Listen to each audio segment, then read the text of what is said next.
Katanya, tiap hal yang terjadi di alam ini selalu ada tujuannya. Tiap kejadian selalu akan dituai hikmahnya. Sekecil apapun, termasuk pandemi ini.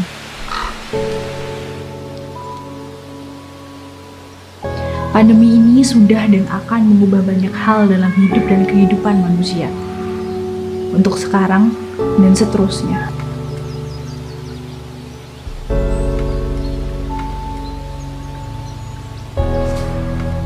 Semua menghindari kerumunan, meninggalkan hingar-bingar keramaian, mencari perlindungan, kembali ke rumah, kembali ke kos, kembali ke kontrakan masing-masing.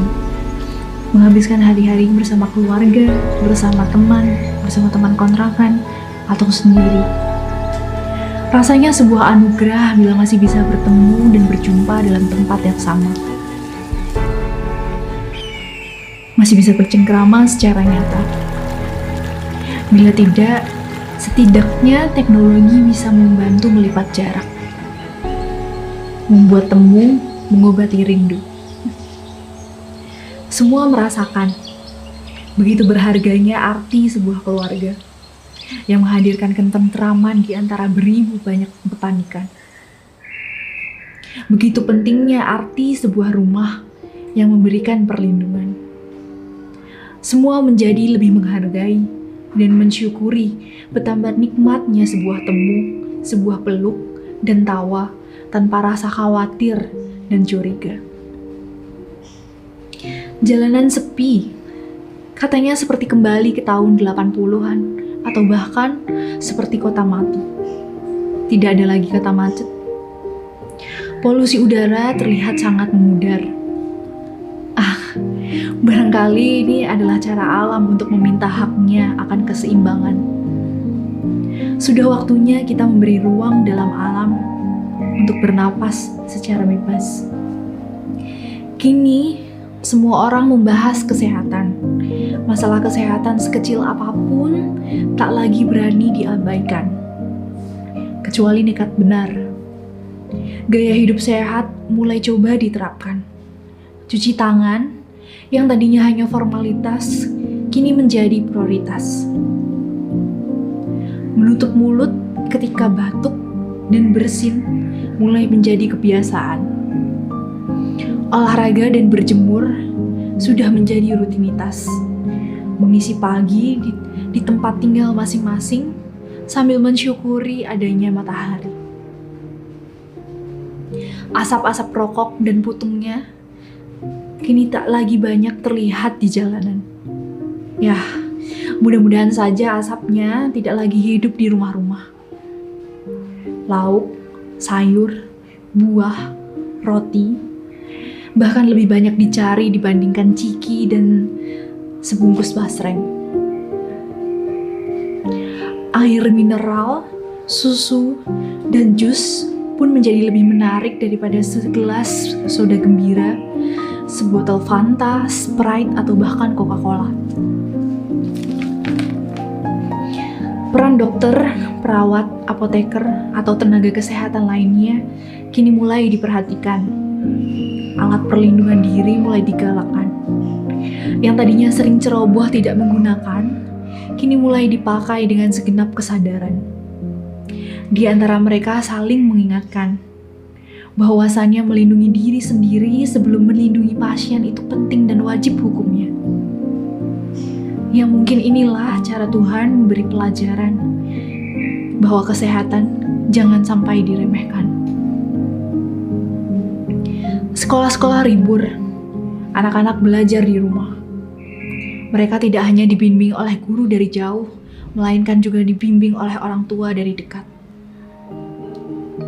Lagi-lagi, teknologi memegang andil di sini. Banyak orang tua yang mulai merasakan, ternyata mengajari anak-anak mereka bukan perkara gampang. Sungguh, ini menjadi empati yang luar biasa untuk para guru tercinta. Dunia pendidikan mulai berbenah. Negeri ini mulai dibukakan matanya akan begitu pentingnya mengajari ilmu pengetahuan secara nyata. Bagaimana anak-anak bangsa ini harus belajar sains dengan sangat real dan bisa diterapkan di segala keadaan. Ekonomi merengek, pengusaha mulai memutar otak, mencari jalan agar roda usaha tetap melaju. Paket-paket usaha baru dibuat, disesuaikan. Baik barang ataupun jasa, banyak mengusung tema di rumah aja. Tagar-tagar antivirus bahkan anti corona seringkali ditambahkan di iklan-iklan yang mereka pasang. Kini bisnis online semakin dilirik. Orang-orang semakin sadar untuk saling tolong-menolong, membeli produk satu sama lain. Menjadi konten kreator mungkin bisa menjadi alternatif tersendiri. Bekerja dari rumah barangkali menjadi sebuah penggugah bahwa manusia harus bisa produktif dan kreatif dimanapun mereka berada. Entah sadar ataupun tidak, di balik kata bangkrut, di balik kata omset yang turun, di balik kata PHK bahkan, karena tidak sanggup lagi membayar para pekerja, semua menjadi semakin kreatif, semakin cerdik, semakin adaptif. Ini baru segelintir pelajaran yang bisa kita rasakan. Dunia kini memasuki babak baru. Manusia akan terus belajar menghadapi pertarungan melawan virus. Sebuah benda kecil yang bukan makhluk hidup yang bisa menghampiri kapan saja, di mana saja. Bertemunya seolah menjadi penentu antara sakit dan sehat, bahkan antara hidup dan mati. Dari corona, mungkin Tuhan ingin kita belajar untuk bersabar, untuk lebih mensyukuri apa yang kita punya, untuk lebih menghargai segala hal, dari yang kecil sampai yang besar. Mengerti arti berbagi, menjadi kuat, menjadi kompak.